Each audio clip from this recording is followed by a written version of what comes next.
नहीं देखा। दीपिका रणवीर उसमें आए तो एक बयान उनका बड़ा चर्चा में रहा कि दीपिका ने कहा कि I was committed to you in the mind but I was seeing other people also. खुद को इतना भी मत बचाया कर, खुद को इतना भी मत बचाया, इतना भी मत बचाया कर, बारिशें हो तो भीग जाया कर। हमारे हिंदुस्तानी तहजीब का, हमारे हिंदुस्तानी कल्चर का, हमारी परंपराओं का कि इतनी बड़ी ये घटना और इतनी बड़ी ये कहानी है कि मैं आपको बताऊं कि इस कहानी पर जब भी फिल्म बनी है, हिट ही हुई है। लेकिन आदि पुरुष का तो बुरा हाल हो गया। अब भाई आप कह रहे हैं हर एफएम पे गाने बजते थे, रेडियो पे बजते थे, तो उससे हमको सक्सेस ज़्यादा मिलती थी, कामयाबी मिलती थी, शोहरत मिलती थी। ये जो वेब सीरीज़ के गाने हैं, ये बस वो वेब सीरीज़ में आ जाते हैं। एक पहले एक बात कही जाती थी कि मोहब्बत वो जो मुकम्मल ना हो सके। आप मानते हैं इस बात बिल्कुल को? मानता हूँ, मेरी भी नहीं हुई। मेरी भी नहीं हुई, इसीलिए आप यहाँ बैठे हैं। ये एडिट करना पड़ेगा। आज मोहब्बत में बड़ी पाबंदियां हैं, ठीक है। आप यहाँ बैठ के दो लोग प्यार कर रहे हैं, पता चला किसी ने वीडियो बना लिया है ना, चोरी से। ऐसा भी होता है। आज दो लोग मोहब्बत कर रहे हैं, खुश हैं, एक तीसरा कोई आ जाता है कि कहता है नहीं भाई तुम लोग मोहब्बत मत करो, पाबंदी लगाता है। उसकी याद आई तो कुछ जख्म पुराने निकले, दिल की मिट्टी को कुरेदा तो खजाने निकले। बड़ी मशहूर गज़ल है मेरी, जो मंचों पर कवि सम्मेलनों और मुशायरों से लोगों तक पहुंची और बड़ा प्यार मिला इस गज़ल पे मुझे। परों को खोल ज़माना उड़ान देखता है, परों को खोल ज़माना उड़ान देखता है, ज़मीं पे बैठ के क्या आसमान देखता है। तो जब शकील आज़मी साथ हों तो एक आसानी ये हो जाती है कि आपको ओपनिंग सोचने की जरूरत है। बहुत बहुत स्वागत सर। बहुत शुक्रिया आपका और आपके चैनल का, एबीपी न्यूज़ का, नेटवर्क का, और भाटिया साहब आपका थैंक यू सो मच। बहुत शुक्रिया। आप आए और खूब सारी आपसे शायरी सुननी है, खूब सारी आपसे बातें करनी है, जरूर। प्यार मोहब्बत की। और मैं तो कहता हूँ निचोड़ ही लो। आजकल तो बहुत जो है मतलब बहुत कुछ चल रहा है जो है। जी। लौंडे जितने पीछे खड़े हुए हैं, कुछ ना कुछ इनकी जिंदगी में भी चलता रहता है, तो सबके लिए कुछ ना कुछ निकालेंगे इस इंटरव्यू से। तो दिल सबके टूटे हुए, दिल सबके टूटे हुए, तो दिल आजकल बहुत जल्दी टूट जाता है। लड़की ब्लॉक कर देती है तो दिल टूट जाता है। मतलब पहले तो दिल टूटना जो है वो बड़ी चीज हुआ करती थी ना। आजकल तो क्या होता है कि मैंने मैसेज कर दिया, उसने पढ़ लिया, अब वो रिप्लाई नहीं कर रही है तो उतने में ही दिल टूट जाता है। तो ऐसे जो दिल टूटते हैं उनके लिए कुछ अर्ज करें। मैं उनके लिए ये कहूँगा कि बहुत सैड होने की ज़रूरत नहीं है। एक गई तो सही आई। वो इश्क में एक डायलॉग था ना, वो बम्बई में बारिश और बस और लड़की, ये तीन चीज़ें ऐसी हैं कि एक जाती है दूसरी आती है। तो इसको आप पॉजिटिव वे में लें, वो कोई ऐसा निगेटिव वे में ना लें। लेकिन मैं आपको शेर सुनाता हूँ उसके लिए कि तू नहीं दिल में मगर तेरा निशान बाकी है। वही सुना रहा हूँ मगर तेरा निशान बाकी है। ये मतलब जो है वो जाने के बाद वाला है, ये ब्रेकअप के बाद वाला है। तू नहीं दिल में मगर तेरा निशान बाकी है, बुझ गई आग मोहब्बत की धुआं बाकी है। वाह क्या बात।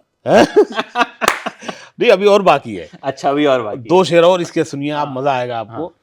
जिस जगह हमने कैलेंडर में जुदाई लिखी, कैलेंडर में हम तारीखें लिखते हैं ना कि फलां तारीख को यहाँ जाना, ऐसा जिस जगह हमने कैलेंडर में जुदाई लिखी, एक मुलाकात की तारीख वहाँ बाकी है। एक मुलाकात की तारीख वहाँ बाकी है। और ये शेर जो आप कह रहे थे दिल टूटने वाला, मैंने कहा घबराने की बात नहीं है कि मैं तेरे बेवफा होने से परेशान नहीं, मैं तेरे बेवफा होने से परेशान नहीं, दिल लगाने को अभी सारा जहां बाकी है। अच्छा आजकल सर एक चीज, एक शब्द बड़ा चर्चा में है, सिचुएशनशिप। पहले तो होता था रिलेशनशिप। अच्छा। अब सिचुएशनशिप जो है कि मतलब ये समझ लीजिए कि मैं तुम्हारे साथ भी हूँ, किसी और के साथ भी हूँ। और इन दिनों एक शो आता है कॉफी विद करण, पता नहीं आपने कभी देखा है नहीं? मैंने कभी कभी देखा है, बहुत नहीं देखा। दीपिका रणवीर उसमें आए तो एक बयान उनका बड़ा चर्चा में रहा कि दीपिका ने कहा कि I was committed to you in the mind but I was seeing other people also. अब मतलब इस पे कुछ शायर क्या कहेगा, अगर कहेगा तो? इस पर शायर ये कहेगा कि खुद को इतना भी मत बचाया कर, खुद को इतना भी मत बचाया, इतना भी मत बचाया कर, बारिशें हो तो भीग जाया कर। क्या बात है। लेकिन सर आज आप जो आए हैं यहाँ पे जी। तो एक खास वजह है जी उस खास वजह से पहले मैं आपका एक बहुत चर्चित गाना है जी आपने करीब 52 फिल्में 12 वेब सीरीज जी। खूब सारी ऐसे ऐसे कुछ गाने लिखे धारावाहिक हैं। कुछ फलाना। हाँ हाँ जी। एक तू बंजा गली बनारस की ओह मतलब हाँ, ये मेरा भी पसंदीदा है। ये मतलब मैंने जी अपने जिंदगी में जितने गाने लूप पे सुने होंगे ना जी। उनमें से एक ये है। इस गाने की कहानी थोड़ा बताइए कहाँ से आपने बनारस की और मेरा तब से बड़ा मन है कि किसी दिन बनारस जब भी जाऊंगा इस गाने पे रील बनाऊं। अरे क्या बात है, क्या आपके लिए तालियां मैं बजा रहा हूँ। ये वाकई मेरा भी बहुत पसंदीदा गाना है। कुछ काम हमसे ऐसे हो जाते हैं जो हमें जिंदा भी रखते हैं और हमें इज्जत भी देते हैं। तो मेरे उन गानों में से एक गाना ये है। कुछ सुना भी दीजिए जो आपका हाँ, फेवरेट मैं सुना पैरा देता हूँ। हो इस गाने में जी, से। इसके इसके पीछे की हाँ कहानी भी बता बिल्कुल देता हूँ मैं, बिल्कुल जैसा कि आपने बिल्कुल। कहा। तो ये फ़िल्म थी शादी में ज़रूर आना और इसकी डायरेक्टर हैं रत्ना सिन्हा जी। और उन्होंने मुझे कहा कि शकील भाई इसकी सिचुएशन ये है कि हमारे हीरो और हीरोइन जो हैं राजकुमार राव और वो एक कृति खरबंदा। क्या, हाँ, तो ये दोनों जो हैं कॉलेज में पढ़ते हैं, एक दूसरे को जानते भी हैं। कुछ हल्का उनके मन में कुछ हो भी सकता है, नहीं भी हो सकता है। उनके घर वाले शादी तय कर देते हैं और दोनों से कहते हैं कि तुम दोनों किसी कॉफ़ी हाउस पे मिलो एक साथ और एक दूसरे से बात करो और समझ के हमें बताओ कि हम तुम्हारी जो शादी कर रहे हैं उसमें तुम खुश हो नहीं खुश हो। तो ये दोनों एक कॉफ़ी हाउस पे मिलते हैं और लड़का पूछता है लड़की से कि बातचीत हो रही है और ये यूपी की कहानी है, लखनऊ, इलाहाबाद, फलाना ये सब, प्रयागराज। तो वो लड़का पूछता है कि यार तुम कभी बनारस गई हो? तो कहती है क्यों? वो अचानक सा ऐसा कुछ सवाल समझ, हाँ, हाँ, गई हूँ, ऐसा क्या? तो कहता है कि तुम्हारी आँखों में मुझे अ, बनारस की गलियाँ दिखाई देती हैं। ठीक है? हीरो कहता है लड़की से। तो मुझे रत्ना सिन्हा जी ने कहा कि शकील भाई ये मेरा डायलॉग जाएगा और इसके फ़ौरन बाद वो गाना आएगा। तो ऐसा कुछ अगर ये जो गलियाँ आँखों में ऐसा कुछ, तो मैंने ये गाना लिखा सर कि तू बन जा गली बनारस की, मैं शाम तलक भटकूँ तुझ में। तेरी बातें चटपट चाट सी हैं, तेरी आँखें गंगा घाट सी हैं। मैं घाट किनारे सो जाऊँ फिर सुबह-सुबह जागूँ तुझ में। तू बन जा गली बनारस की, मैं शाम तलक भटकूँ तुझ में। तो रत्ना जी दरअसल अनुभव सिन्हा साहब की वाइफ़ हैं। तो अनुभव सिन्हा साहब भी मौजूद थे। उन्होंने ताली बजाई, उनको बहुत पसंद आया। रत्ना जी बहुत खुश नहीं थीं, उनके दिमाग में एक बात थी, फिर उन्होंने शकील भाई मैंने आँखें कहा था, आँखों में गलियाँ दिखाई देती हैं, आपने वो पूरा तो, मैंने कहा रत्ना जी ये तो उसका जो लड़की का पूरा आकार है, उसमें उसको पूरा बनारस दिख रहा है और वो उसकी वो तो आँखें भी तो उसकी आकार में उसके जिस्म में हैं। तो उन्होंने कहा अच्छा, उनको हम दोनों ने, मैंने और अनुभव सिन्हा साहब ने उनको कन्विंस किया और फिर वो खुश हुईं और इस तरह से वो गाना पिक्चर में आया और वो गाना आज भी वो ज़मीन पे, ग्राउंड पे ज़िंदा है, बजता रहता है अरे इधर-उधर। हाँ, बहुत तो प्यारा गाना बहुत उससे मुझे मेल वर्जन जी, फीमेल वर्जन दोनों हैं अरे उसके और दोनों बड़े शानदार हैं शुक्रिया, मतलब बहुत मजेदार है वो। बहुत तो ये बहुत तो शुक्रिया। मतलब मेरी एक क्या कहूँ कि विश लिस्ट थी कि जी, मतलब इस गाने को लिखने वाले जो हैं उनसे कभी मेरी बातचीत हो। अरे तो बाई चांस जो है ये संयोग बन गया और अब क्यों बना क्योंकि ऐसे बातचीत करने के मौके जो हैं वो शायरों से बातचीत करने के मौके ना कम आते हैं तो शायर अपनी दुनिया में खोए अब रहते हैं आप आते खाली नहीं हैं। खाली मिल गए, हम बम्बई हाँ बुला लेंगे हाँ आपको। तो ये किताब एक आपने जो लिखी है बनवास जी, मुझे आज ही मिली है जी, थोड़ी बहुत मैंने पढ़ी पूरी पढ़ूंगा जी, जी। वो इसलिए सच्चाई सच्चाई बोल रहा हूँ कि पता चले इसमें से कुछ पूछ लेंगे तो फिर पता नहीं चलेगा मुझे। इसके बारे में कुछ बताइए कि इसमें आपने कुछ कुछ आपकी 8वीं 9वीं किताब है। हाँ, ये मतलब मेरी 7 किताबें उर्दू में आ चुकी हैं और हिंदी में ये तीसरी है और हिंदी में एक चौथी किताब नवंबर में आ जाएगी जो रेख्ता से छप रही है, उसका नाम है दिल परिंदा है।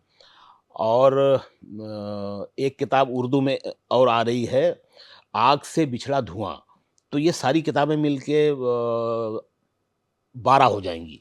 हाँ, इस किताब के बारे में मैं आपको बताऊं कि ये सिर्फ मेरे करियर की या मेरी ज़िंदगी की ही अलग किताब नहीं है, बल्कि हिंदुस्तान में जो बहुत सारी भाषाएँ हैं, किसी भी भाषा में, किसी भी ज़बान में या दुनिया की किसी भाषा में, ऐसी कोई पोएट्री की किताब नहीं है जो पूरी रामायण और जंगल पर आधारित हो। ये वो किताब है जो पूरी जंगल और रामायण पर है और वाल्मीकि से लेके अब तक रामायण के कई वर्ज़न कई लोगों ने लिखे हैं, कई गुणी लोगों ने काम किए हैं उन पर। लेकिन मेरी मेरी जो रामायण है उन सबसे अलग है। वो जो रामायणें हैं वो कहानी के माध्यम से बताई गई हैं। ये जो मेरी रामायण है, कहानी वही है, लेकिन मेरी जो रामायण है, इसमें रामायण में जितने भी किरदार हैं, जितने पात्र हैं, छोटे-बड़े, तकरीबन सभी किरदारों पर मैंने नज़्में लिखी हैं। और कई ऐसे किरदार हैं जो बड़े हैं, जैसे हनुमान जी हैं, उन पर 3-4 नज़्में हैं। राम जी पे तो समझो, राम जी तो सभी में शामिल हैं। मुझे लगता है कि और लक्ष्मण पर भी 2 लफ्ज़ जो काम करेंगे, जी। तो अगर नज़्म हो ही जाए, प्रभु श्री राम से शुरू कर लेते हैं। किताब भी सामने रखी जी हाँ, जी हाँ। मैं प्रभु राम पर भी आता हूँ और ये वो भी उन्हीं के नाम से शुरू हो रही है जो गज़ल है, और इसकी बुनियाद मैं बताता हूँ कि ये कहाँ से शुरू हुई। जी। मैं जा रहा था ग्वालियर में एक मुशायरे में, कवि सम्मेलन में जा रहा था और ट्रेन से जा रहा था, तो बॉम्बे से मैंने ट्रेन पकड़ी। शाम की ट्रेन थी जो रात भर चलती है और फिर आधे दिन के बाद ग्वालियर पहुँचती है। और अक्सर मुझे ट्रेन में नींद नहीं आती और नींद उचट गई और ये गज़ल मेरी शुरू हो गई। और वो गज़ल शुरू हुई, रात भर चलती रही, फिर दिन में भी चलती रही और मैं उस गज़ल के इतने सुरूर में था कि जब मुशायरे में मेरा नंबर आया, मंच पर मुझे जब माइक पे बुलाया गया सुनाने के लिए, अपना पेश करने के लिए, तो आम तौर से क्या होता है कि कवि या शायर अपना वो जो हिट है उसका वहाँ से शुरू करता है। नए से शुरू नहीं करता कि पता नहीं पसंद आएगा, नहीं आएगा। बिल्कुल। लेकिन मैंने उसी गज़ल से शुरुआत की। मैं हुट भी हो सकता था, एकदम नई थी, लेकिन वो उसका इतना हावी थी मेरे ऊपर कि मैंने उसी से शुरू कर दिया। और वो इतनी पसंद की गई कि लोग मंच पर आ गए, ऑडियंस फूल लेके, माला लेके, मतलब हंगामा हो गया। तो मैंने सोचा कि यार इस पर मुझे कुछ अलग से करना चाहिए जंगल पर। अब वो पहले मैं हाँ, गज़ल ही उसके गज़ल ही हो शेर, जाए, हाँ, वो गज़ल इम्पैक्ट फिर ज़्यादा आएगा। बिल्कुल, मैं वो उसके शेर सुना रहा हूँ पहले कि मैं हूँ इंसान तो होने का पता दे जंगल। मैं हूँ इंसान तो होने का पता दे जंगल। राम जैसे थे मुझे वैसा बना दे जंगल। अब आप देखिए कि इसमें जो भगवान राम का जो किरदार है, मतलब वो अकेले आदमी हैं जो भगवान भी हैं, राजा भी हैं, इंसान भी हैं। मैंने ये तीनों चीज़ें लिखी हैं, ये शायद कहीं आपको ना मिलें, ठीक है? एक लाइन में आता है कि राम राजा भी थे, राम राजा भी थे, इंसान भी, भगवान भी थे। एक नज़्म है मेरी उर्मिला, है ना? उर्मिला मतलब उसको ऐसा जिया है मैंने भाई साहब कि मत पूछिए वो नज़्म। तो उस नज़्म में ये लाइन आती है कि राम राजा भी थे, इंसान भी, भगवान भी थे। उर्मिला के वो मगर भाव से अनजान भी थे। ठीक है? उसका जो दर्द है, ख़ैर हम वहाँ नहीं जा रहे हैं। तो मर्यादा पुरुषोत्तम, ये जो खिताब मिला हुआ है ना, मर्यादा पुरुषोत्तम क्यों मिला हुआ है? कि वो कीड़े-मकोड़े, पेड़-पौधे, जानवर, परिंदे, सबको इंसान जैसा समझते थे। तो वो इतना बड़ा कैरेक्टर है, इतनी इंसानियत, है ना, मानवता। तो अगर ये दुनिया सब वैसे हो जाएँ, कोई झगड़ा ना हो, कोई फसाद ना हो, कितनी खूबसूरत हो जाए दुनिया। तो मैं हूँ इंसान तो होने का पता दे जंगल। राम जैसे थे मुझे वैसा बना दे जंगल। फिर मेरे लोगों ने बनवास दिया है मुझको, फिर मुझे घर से बिछड़ने की सज़ा दे जंगल। अब के बनवास में सीता है न लक्ष्मण मेरे साथ, अब के बनवास में सीता है न लक्ष्मण मेरे साथ, जितने इल्ज़ाम हैं सब मुझ पे लगा दे जंगल। मैं ही रावण भी हूँ, हनुमान की सेना भी मैं ही घायल हूँ, मुझे कोई दवा दे जंगल। बेर भी शबरी के जूठे मेरे हिस्से में नहीं, मैं बहुत भूखा हूँ, कुछ मुझको खिला दे जंगल। मतलब ये पूरी गज़ल आप पढ़ेंगे ना, 19 शेर की गज़ल है। आमतौर से 5 शेर की 7 शेर की गज़ल, इसमें 19 शेर हैं। आपके पास किताब आज आई है, अगर आप 2-3 दिन पहले आई होती ना, मज़ा आ जाता आपको। तो इसमें जो है ना, कहानी तो वही है रामायण, लेकिन रामायण के सभी किरदारों पर मैंने नज़्में लिखी हैं, और कई ऐसे किरदार जो आम आदमी नहीं जानता। कई पढ़े लिखे लोग भी, कई किरदार हैं ऐसे, जैसे त्रिजटा है ना, ये लोग नहीं जानते। उर्मिला को भी नहीं जानते। वाल्मीकि का जो रामायण है, उसमें सिर्फ 3 लाइनों में उर्मिला के बारे में लिखा गया है, बहुत कम। उसका जो त्याग है भाई साहब, उर्मिला जो है वो लक्ष्मण की पत्नी है, नई नई शादी हुई है, और उर्मिला जो है राजा जनक की बायोलॉजिकल पुत्री है ना। सीता जी तो खेत से मिली थी, वो रियल पुत्री है इनकी, छोटी बहन हो गई सीता जी की। तो लक्ष्मण की नई नई शादी हुई है, और ये वनवास का टाइम आ गया, और ये मतलब त्यागी भाई, ऐसा भाई। भरत का भी कैरेक्टर देखिए भाई साहब, भरत ने मतलब खड़ाऊं रखी उस पर गद्दी पर, राजा वाले कपड़े नहीं पहने हैं, जमीन पे सोते थे। तो क्या कैरेक्टर है यार, मतलब भरत का कैरेक्टर भी कितना बड़ा महान कैरेक्टर है। ऐसा ऐसा भाई नहीं मिलेगा। वो तो गद्दी मिल गई तो जा भाई, अपने तो अपने आयश हैं, लेकिन नहीं, ये तो भैया का हक है, मनाने गए, जंगल खड़ाऊं लेके आए। फिर ये लक्ष्मण का कैरेक्टर देखिए आप, 14 साल रहे उनके साथ। और आपको मैं बताऊं, जानने की बात है, ये लोग नहीं, बहुत कम लोग जानते हैं, जब जंगल में ये लोग एंटर हुए हैं वनवास के लिए, पहली रात जो आई है जंगल में, तो लक्ष्मण को झपकी आने लगी, नींद आने लगी। तो लक्ष्मण ने निद्रा देवी की उपासना की, सुनने जैसी बात है, और वो प्रकट हुई और पूछा कि क्या चाहिए। तो उन्होंने कहा कि भाई मैं 14 साल तक सोना नहीं चाहता, क्योंकि मुझे मेरे भैया की सेवा करनी है, भाभी का ख्याल रखना है, तो मैं 14 साल तक सोना नहीं चाहता। तो निद्रा देवी ने कहा कि ये संभव है, लेकिन ये जो आपकी नींद है, आपके बदले में हमें किसी को देनी होगी, तो वो नाम बताइए, हम किसको दें ये नींद। तो लक्ष्मण ने सोचा, और फिर खटाक से, ये मेरी पत्नी को, उर्मिला को दे दें। तो आप सोचिए कि उर्मिला को नींद भी दे दी, है ना। मतलब वो ऐसा किरदार है भाई साहब कि कोई सो के 14 साल गुजार ले, वो कैसा पत्थर हो जाएगा वो। तो इतने सब त्याग वाले इसमें रामायण में कैरेक्टर्स हैं, और ये रामायण इतनी बड़ी कहानी है ना। अगर चलो मान लो किसी की आस्था नहीं है उसमें, इसके बावजूद ये हमारे हिंदुस्तानी तहजीब का, हमारे हिंदुस्तानी कल्चर का, हमारी परंपराओं का, कि इतनी बड़ी ये घटना और इतनी बड़ी ये कहानी है, कि मैं आपको बताऊं कि इस कहानी पर जब भी फिल्म बनी है, हिट ही हुई है। गदर क्या है, रामायण ही तो है ना। राम जी जाते हैं फौज बना के, वहाँ लंका से अब सीता को ले आते हैं, और ये सनी देओल जो है पाकिस्तान से जाके अपनी वाइफ को लेके आता है, सकीना को ले। हाँ? लेकिन आदि पुरुष का तो बुरा हाल हो गया।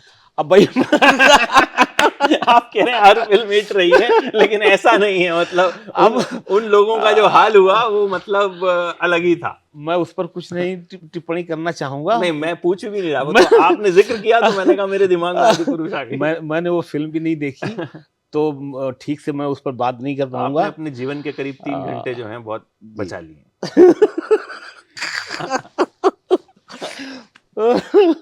अच्छा, हनुमान जी के किरदार की बात की जाए तो उन पे आपने, उनको किन शब्दों में आपने बताया है, या उन पर क्या शब्द लिखे हैं, क्या अल्फाज लिखे हैं?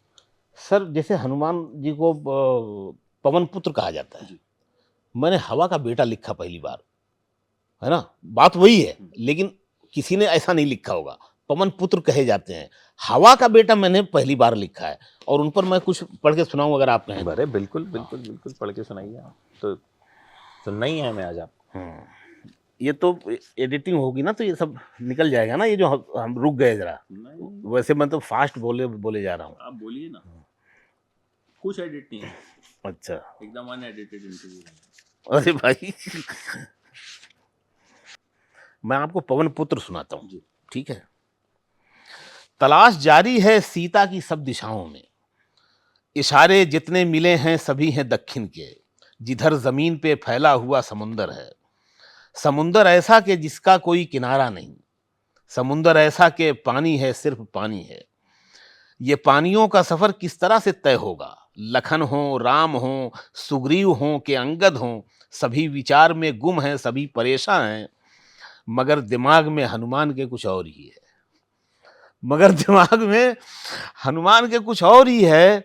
हवाएं कहती हैं आओ हमारे साथ चलो, हमारे पास पता है तुम्हारी सीता का। देखिए पोइट्री देखिए, हवाएं कहती हैं, ऑफर कर रही हैं, हवाएं कहती हैं आओ हमारे साथ चलो, हमारे पास पता है तुम्हारी सीता का।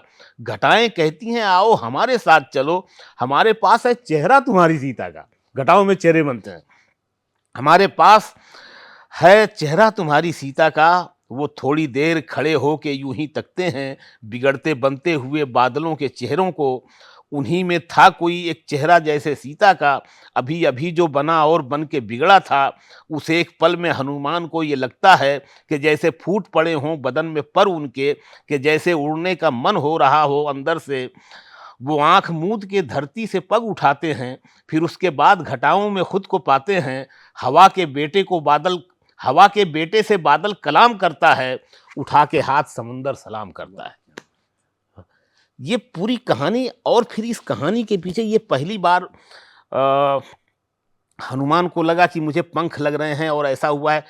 और ये क्यों हुआ, इससे पहले जामवंत ने, है ना, जामुन का देखिए वो छोटा सा कैरेक्टर है लेकिन वो इतना बड़ा है। बड़ा क्यों है, क्योंकि जामवंत ने हनुमान जी को ये एहसास दिलाया कि उनमें कितनी कि ताकत आप हनुमान है भाई साहब, आप जो हैं वो सूरज लील गए थे बचपन में और आप इतने शक्तिशाली हैं। तो ये जो काम किया था जामवंत ने, ये इतना बड़ा काम है कि इसीलिए वो कैरेक्टर इतना बड़ा है, जबकि बहुत छोटा कैरेक्टर है लेकिन इसलिए इतना बड़ा कैरेक्टर है। और मैं आपको बताऊं, एक पर्वत था ऋष्यमुख पर्वत, ये भी बहुत कम लोग जानते होंगे। तो जब बाली ने अपने भाई सुग्रीव को दरबदर कर दिया, रियासत बदर कर दिया, अपने स्टेट से निकाल दिया, अंगद उनका बेटा, अंगद भी साथ में है चचा के, सुग्रीव के, और ये सब जो हैं, एक ऋष्यमुख नाम का एक पर्वत है, वहां पर सबका जमावड़ा है ना। जैसे मतलब सब घर से निकले हुए, दर बदर किए हुए, शहर बदर किए हुए, उसी में हनुमान भी हैं, उसी में जामवंत भी हैं। वो शबरी ने बताया था, राम जी को शबरी ने भेजा था उस ऋष्यमुख पर्वत पर कि वहाँ ये सब आपको मिलेंगे। वहाँ जाके ये फौज बनी थी भाई साहब। ये ऋष्यमुख पर्वत जो है ये पूरा बेकारी का अड्डा है, उस पर भी मैंने नज्म लिखी है, तो पढ़ेंगे लोग, मैं खाली उसका वो बता रहा हूँ, सार बता रहा हूँ। सारा भी बताना नहीं है ना, क्योंकि लोग तभी तो किताब खरीद के पढ़ेंगे। वही तो सारा मैं नहीं सुनाने वाला। तो मैं ये बता रहा हूँ कि ये इसलिए बता रहा हूँ ये सिचुएशन कि मैं इस पर एक और फिल्म पे आना चाह रहा हूँ कि देखिए रामायण का एक हिस्सा ये भी है। तो उस पर्वत पर ये सारे लोग बेकारी के दिन गुजार रहे हैं, उनके पास कोई काम नहीं है, बस मजे से पड़े हैं वहाँ, खा पी रहे हैं फल वल तोड़ के। अब राम जी जब वहाँ पहुँचते हैं तो उनको एक मकसद मिलता है, एक लड़ाई लड़नी है, एक पुल बनाना है, सीता जी की खोज करनी है ना, ये सब मकसद वहाँ मिलते हैं। तो अब मैं आपको फिल्म बताता हूँ। एक फिल्म थी कर्मा, बिल्कुल, है ना। कर्मा में दिलीप कुमार साहब जेलर हैं और खूंखार जो डॉक्टर डैन। अब डॉक्टर डैन को पकड़ने के लिए किसका इस्तेमाल हो रहा है, वो जो कैदी हैं उनके, Anil Kapoor. Yes yes yes yes. तो ये भी रामायण है। जैसे ये राम जी यहाँ पर आए और इन फौज बनाई और लेके गए, इसी तरह से ये इन कैरेक्टरों को उठाया यहाँ से जो खुद मुजरिम है ना। ये भी मुजरिम थे, अपने वो स्टेट के वहाँ से निकाले हुए थे, भाई ने निकाल दिया था। तो ये फौज बनाई दिलीप कुमार साहब ने और वो डॉक्टर डैन को इस तरह से काबू में किया। तो ये जब भी बनती है रामायण ना, इतनी बड़ी कहानी और हिट ही होती है। इतने मतलब उसमें, जैसे मैंने कहा, उसके सारे किरदार जो है ना बड़े त्यागी, बड़े कुर्बानी वाले हैं। अच्छा, और इस किताब के बारे में क्या कुछ खास आप जो बताना चाहें या कुछ ऐसा हो जो दिल के करीब हो? अब इसमें जो है ये रामायण के अलावा इसमें जंगल है। जंगल मेरा ताल्लुक आजमगढ़ से है। आजमगढ़ शहर से नहीं बल्कि गांव से। मेरे गांव का नाम है सीधा सुल्तानपुर, जहाँ से खलील रहमान आज़मी थे। मेरा ननिहाल है सहरिया, जिसका नाम है निज़ामाबाद के पास, जहाँ मजरू सुल्तानपुरी साहब पैदा हुए थे। निज़ामाबाद जो कस्बा है, तमस नदी बहती है। तो मेरा ताल्लुक दोनों जगह से, मेरा जो ननिहाली गांव है, ददियाली गांव है, दोनों जगह खेती बाड़ी। तो वो बचपन से मैं ज़मीन, मिट्टी, खेती बाड़ी, पौधे, गोबर, है ना, बैल भैंस, इन्हीं सब चीज़ों में रहा मैं बम्बई आने से पहले। तो मेरा ताल्लुक बहुत पेड़ों से, पौधों से, फसलों से, बीजों से, गिल्ली डंडा खेले। यहाँ तक कि जब हमने क्रिकेट शुरू किया तो बैट भी हमने लकड़ी से काट के अपने खुद से बैट बनाया था हमने। बैट खरीदने का पैसा नहीं था। तो ये पेड़ों से मेरा बड़ा रिश्ता रहा है। तो मेरा जो जंगल है, उस जंगल में जो पेड़ मैंने इस्तेमाल किए हैं, वो वही हमारे जो हिंदुस्तानी पेड़ हैं, ख़ास तौर से हमारे यूपी में, बिहार में, या मध्य प्रदेश में, राजस्थान में, पंजाब में, वो पेड़ मैंने यूज़ किए हैं। और अलबत्ता कुछ जैसे देवदार हमारे यहाँ नहीं होता या कम होता होगा, रेयर। मेरे बचपन में मैंने नहीं देखा था, बाद में देखा। देवदार मैंने इसलिए इस्तेमाल किया कि वो पार्वती से जुड़ा हुआ है देवदार, ठीक है। तो आप वो नज़्म पढ़ेंगे तो वो पूरी कहानी उसमें आती है। तो जैसे नीम है, बांस है, पाकड़ है, इमली है, आम है, जामुन है, ये जो सारे जो पेड़ हैं, इन पर मैंने नज़में लिखी हैं। और जंगल में क्या-क्या हो सकता है, और 2 नज़में तो ऐसी, जैसे जंगल का ऑर्केस्ट्रा। जंगल का ऑर्केस्ट्रा जो है, मतलब कमाल की, मतलब अजीबो-गरीब नज़्म है। वो इसलिए है कि उसमें जो जानवरों के जो की आवाज़ें हैं, पत्थर गिरने की, चट्टान गिरने की, पहाड़ पे से जो आवाज़ें हैं, पानी का झरना जो है उसकी जो आवाज़ है, फल जो टूट के गिर रहा है उसकी जो आवाज़ है, इन सारी आवाज़ों को मैंने म्यूज़िक में तब्दील किया है। जंगल का ऑर्केस्ट्रा, अजीबो-गरीब नज़्में पढ़ेंगे आप। फिर एक नज़्म है जंगल में डेमोक्रेसी, ठीक है, जंगल का राजा शेर। जैसे हमने नेपाल में देखा कि एक दिन वो राजा उठ के आता है और कहता है कि भाई अब मैं राजा नहीं रहूँगा, अब नेपाल में डेमोक्रेसी होगी, लोकतंत्र होगा, और यहाँ इलेक्शन होगा, वोटिंग होगी, जो जीतेगा उसका राज रहेगा। इसी तरह मेरी इस नज़्म में शेर राजा है, वो सामने आके कहता है, और जितने भी मांस खाने वाले जानवर और परिंदे हैं वो सब शेर के साथी हैं, वो सब उनके साथ हैं। अब हाथी और गेंडे, उसमें मेरे बिजनेसमैन जो बड़े हैं हमारे, अगर आप इस तरह से देखेंगे, अपने मुल्क की राजनीति को लगा के देखेंगे, तो ये सब आपको सिंबॉलिक सब नज़र आएगा। वो नज़्म है जंगल में डेमोक्रेसी, ठीक है। तो वो सारे जानवर जो हैं, वो आप एक छवि उसमें आपको दिखेगी कि ये किस पार्टी से जा रहा है, ये किस नेता से मिलता जुलता है, वो सब सिंबॉलिक है।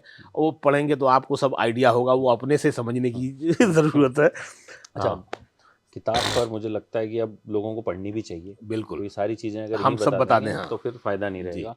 अच्छा, एक चीज़ मैं आपसे ये जानना चाहूँगा कि आपने फ़िल्मों के लिए भी लिखा, खूब सालों से आप लिख रहे हैं, अब वेब सीरीज़ के लिए भी लिख रहे हैं। फ़र्क क्या है फ़िल्मों के लिए जब लिखते हैं और वेब सीरीज़ के लिए जब लिखते हैं? फ़र्क लिखने में तो नहीं है, लेकिन उसके प्रमोशन में है, और उसकी नाकामी में है, उसकी कामयाबी में है। फ़िल्म के जो गाने होते थे, वो उसके प्रोमो चलते थे, टीवी पे आते थे, नाम छपते थे हमारे, एफ़एम पे गाने बजते थे, रेडियो पे बजते थे, तो उससे हमको सक्सेस ज़्यादा मिलती थी, कामयाबी मिलती थी, शोहरत मिलती थी। ये जो वेब सीरीज़ के गाने हैं, ये बस वो वेब सीरीज़ में आ जाते हैं, ठीक से रिलीज़ भी नहीं होते, और अगर मतलब जो ओटीटी कंपनी है जिस पर वो रिलीज़ होता है, वेब सीरीज़ रिलीज़ होती है, वही गाने भी रिलीज़ कर देता है। वो गाने पहुँच नहीं पाते हैं, मतलब हमारा काम जैसे वेस्ट हो जाता है। तो ये है फ़र्क। तो हाल ही में कौन-कौन से लिखे, कुछ एक अगर बताएँ उनके बारे में, जो हाँ, जो अभी आपको लगता हो कि बड़े शानदार थे, अच्छे थे, वो पहुँच नहीं पाए? अभी जैसे आप ने ये देखी हो, वो क्या नाम है, शायद व्यापम घोटाले पे या किस पे वो पिक्चर बनी थी, वो तेलगी वाले पे? नहीं, ये वो नहीं अच्छा, है, स्कैम नहीं है। ये वेब सीरीज जो मैं बता रहा हूँ, शिक्षा मंडल, शिक्षा मंडल, उसमें गाने थे मेरे 3 गाने थे और बहुत अच्छे गाने थे। अल्फाज का इस्तेमाल भी उसमें, एक गाने में तो ऐनक वगैरह सब अलग से अल्फाज इस्तेमाल हुए थे, लेकिन वो गाने कहीं पहुंच नहीं पाए। और वो मैक्स प्लेयर पे रिलीज हुई थी पिक्चर, और वो गाने भी मैक्स प्लेयर पे भी आए। गाने जैसे फिल्म वाले जो हैं, वो अपने गाने म्यूजिक कंपनी को बेचते हैं, ठीक है? तो वो म्यूजिक कंपनी जैसे टी सीरीज है, जी म्यूजिक है, वगैरह वगैरह, सोनी है, सारेगामा है। तो ये लोग जो हैं अपने चैनल पे डालते हैं, और उनका वो गानों का चैनल है और उनके सब्सक्राइबर हैं, तो वो लोगों तक पहुंचता है। अब इनका गाने से कोई मतलब नहीं है, इन्होंने वेब सीरीज ले ली, तो वेब सीरीज का भी ऐसा हो तो अच्छा है कि वेब सीरीज के गाने भी म्यूजिक कंपनी अलग से उसका एक व्यापार हो और वो अलग से और वो रिलीज अलग करे। से पहुंचे, ताकि किसी कम से किसी कम लोगों तक पहुंचे तो हाँ, सही। जी हाँ, उसके बाद की बात है उन कितना पसंद करते हैं, कितना हाँ, नापसंद करते वो हैं। तो दोनों पर है, वो फिल्म वाले पर भी यही बात लागू होती है और इस पर भी लागू होती है। आजकल रील्स का बहुत फैशन है, रील्स शॉर्ट्स, मतलब हम देखते हैं कि कुछ एक गाने रील्स में बहुत मशहूर हो जाते हैं और फिर जाकर के हम उन्हें ढूंढते हैं। तो आपका कोई ऐसा गाना जो आपने देखा हो रील्स में बहुत ज्यादा पॉपुलर हो गया? हाँ, मेरे बहुत सारे गाने हैं। सांसों को जीने का इशारा मिल गया, तू मिला तो खुदा का सहारा मिल गया, फिर मरीज़े इश्क हूँ मैं, तू ज़रूरी सा है मुझको ज़िंदा रहने के लिए, और वो थप्पड़ का गाना, क्या नाम है, एक टुकड़ा धूप, टूट के हम दोनों में जो बचा वो कम सा है, एक टुकड़ा धूप का अंदर अंदर नम सा है। तो वो बहुत सारे गाने हैं जिनके बहुत सारे रील बने हैं और आज भी बन रहे हैं। और तो आते हैं सोशल मीडिया पे, हाँ, आप करते हैं फॉलो मैं चीजों को? मैं मतलब वो मुझे टैग करते हैं। मेरे जो इंस्टाग्राम का जो मेरा वो है, हाँ, हैंडल है, मैं जब उस पर जाता हूँ, जब वो खोलता हूँ, तो मुझे कई गाने ऐसे मेरे होते हैं जो कई लोगों ने गाए हुए होते हैं, लड़के लड़कियों ने, और उसमें मुझे टैग किया होता है ना? ये जो आपका पसंदीदा गाना है, तो बन जा हाँ, बेड़ी ये भी बहुत होता है, बहुत होता है। तो मैं उसको लाइक कर देता हूँ। मुझे टैग करते हैं तो मुझ तक आ जाता है रोज, हाँ, डेली। अच्छा, अब थोड़ा सा, क्योंकि शायर साथ हैं तो प्यार मोहब्बत की बात तो जाहिर है होनी जरूर, चाहिए। उसके बिना तो दुनिया ना उसके चले। बिना, अच्छा, अब आजकल जो एक है, मतलब एक पहले एक बात कही जाती थी कि मोहब्बत वो जो मुकम्मल ना हो सके।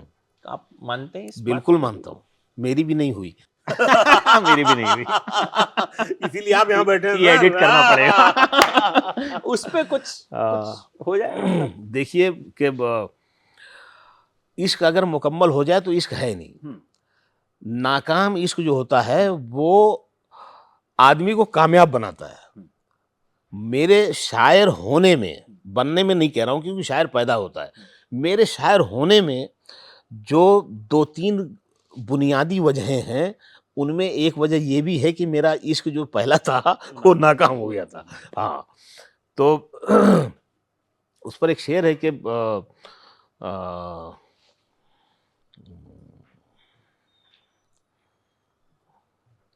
इश्क होता ही मुकम्मल है अधूरेपन से। देखिए, है ना? इश्क होता ही मुकम्मल है अधूरेपन से। तुम मेरे हो ना सके फिर भी तुम्हारा हुआ मैं। वाह, क्या है ना? इसमें ऐसा नहीं है कि वो इश्क नाकाम हो गया तो हम उसे भूल गए, नहीं, वो और ज़्यादा शिद्दत से और ज़्यादा तेज़ी से हमारे अंदर, हमारे भीतर रहता है, और वो जो भीतर रहता है वही हमें अमित भाटिया बनाता है, वही हमें शकील आज़मी बनाता है।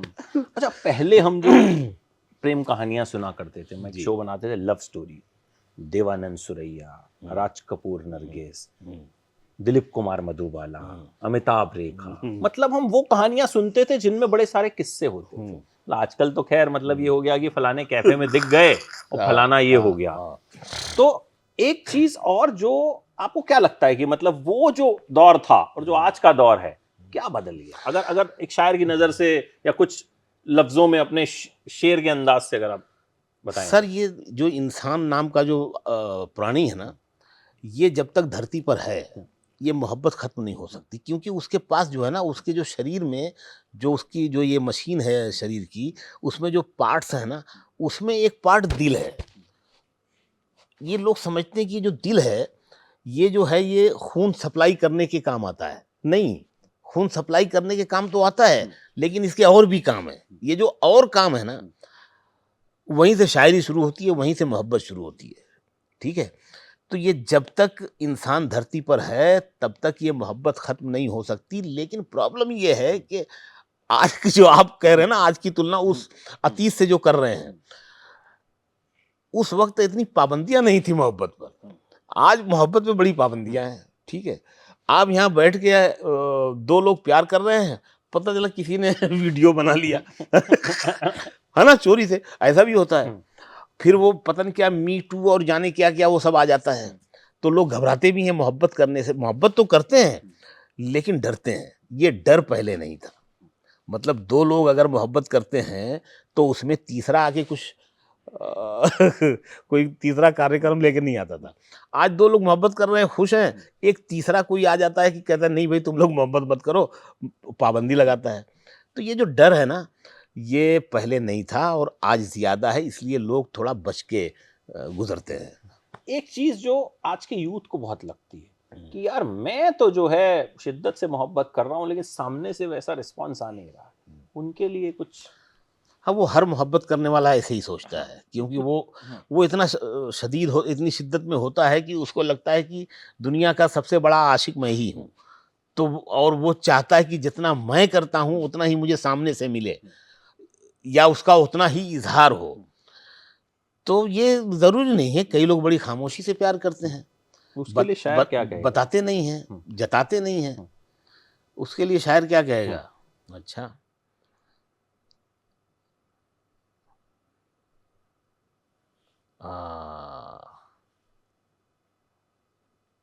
उसकी याद आई तो कुछ ज़ख्म पुराने निकले। उसकी याद आई तो कुछ ज़ख्म पुराने निकले। दिल की मिट्टी को कुरेदा तो खजाने निकले। Sir thank you so much. बहुत शुक्रिया आपका। आपने खूब सारे शेर सुनाए, खूब सारी मज़ेदार बातें करी, और किताब पर तो खैर हमने, आपने भी बोलने का मौका दिया, अच्छे मतलब सवाल किया तो काफ़ी कुछ अच्छा सुनने को मिला। तो थैंक यू सो मच, और उम्मीद करते हैं कि ये किताब जो है ये खूब कामयाब रहेगी आपकी बाकी किताबों की तरह, और कहीं ना कहीं एक नई रामायण, जैसा कि हमने ट्रेलर आपसे सुना, ये सही आपने लफ्ज इस्तेमाल किया, जुमला नई रामायण है ये। हाँ, और ये हर घर तक पहुंचना चाहिए। नया क्योंकि कहीं ना कहीं जो हमारी नई जनरेशन है, जेन जी जिसे बोलते हैं, उस तक भी चीजें पहुंचनी जरूरी है। बिल्कुल, बहुत से तो लोग ऐसे हैं जिनको ये भी नहीं पता होगा कि रावण कौन था और लंका क्या थी और क्या था। तो उम्मीद करते हैं कि किताब जो है उन तक भी पहुंचेगी। बहुत शुक्रिया। Thank you so much sir, और फिर जल्द मुलाकात करते हैं। जरूर। Thank you so much.